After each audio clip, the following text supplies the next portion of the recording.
How is everyone? My name is Catalina Salas, and I am a queer Latinx sex worker living here in Portland, Oregon. I wanted to start off by thanking everyone who was here today that made this event possible. I was out marching a little bit earlier, and I couldn't help but wonder of everything, of every protest, of everything I've ever been to in my entire life, I have never seen more people. And that was incredible. But I think a lot of it is because there were so many white women. And I appreciate what it means for white women to be here, but as a queer Latinx individual, I have to ask you, why now? Right? Why now? Because I've never seen cis, straight, able-bodied white women show up like this to anything. I didn't see it when we were protesting the ICE codes. I didn't see it when we were discussing the Dakota Access Pipeline. I want to know where you were when your trans brothers and sisters needed allies during the Compton cafeteria riots.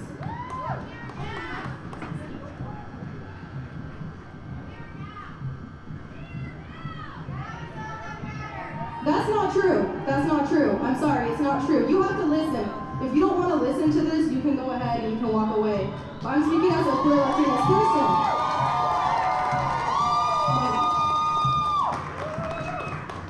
See, the fight for women's rights did not begin in 1963.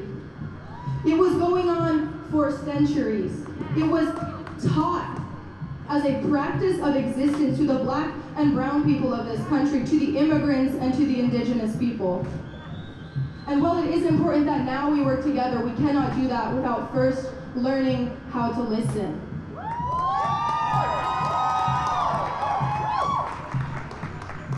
Dime. Because oppression existed before Trump, and it existed before it affected you.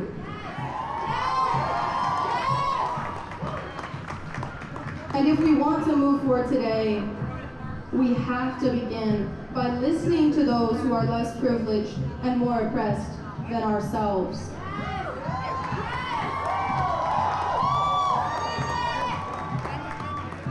The rest of this speech is actually a collaborative effort.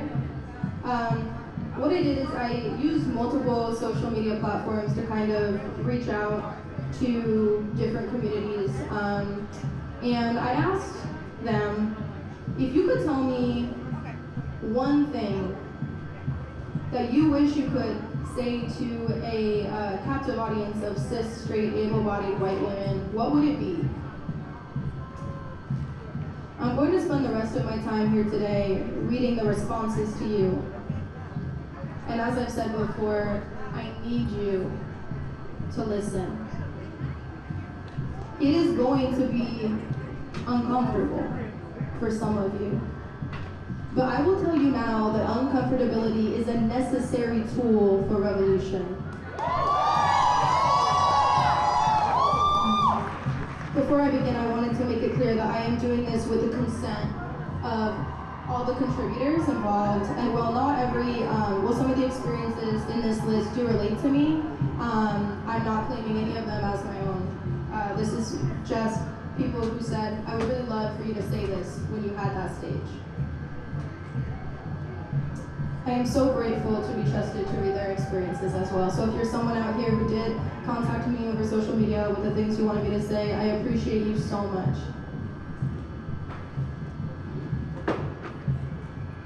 So this is the list to straight, cis, able-bodied white women. Interrupt racism. Interrupt racism in your home, with your daughters, with your sons, with your friends, and with your mothers. Interrupt racism in other white people. Spend time nourishing your bravest self because it is not easy. Call people out.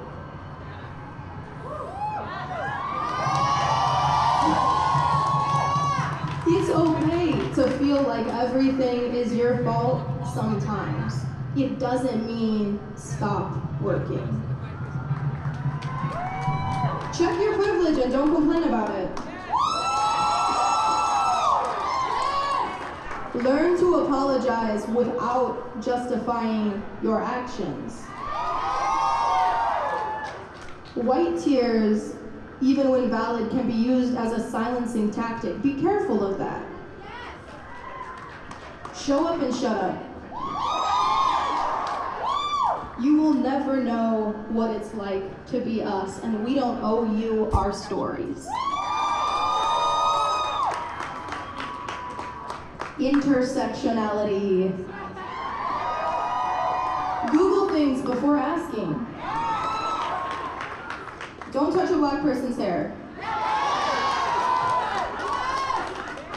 You're not an ally because you say you are. Trans women do not need to be feminine. Transitioning costs a lot of money. Respect us with or without hormone replacement therapy. Do not get defensive if we take the emotional energy to give you an answer. Use your money whenever you can. Stop crying over black and brown death like you feel it as much as we do. Be cautious of using trauma and triggers to dismiss others' accountability. Don't tell us how to fight racism. Talk about sex work and sex workers. Stop telling us to stay positive.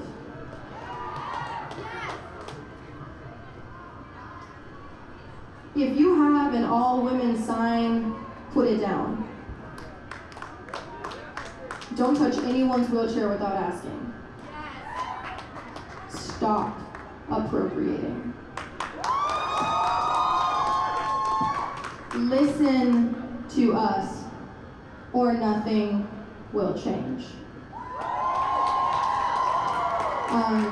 Before I get off the stage, I ask everyone who is a queer person, person of color, person who is trans or differently abled person in the audience to yell at the top of your lungs, listen to me. And I want everyone who is a cis, straight, white, able-bodied woman to say, I will. Are we ready? 3, 2, 1. Thank you.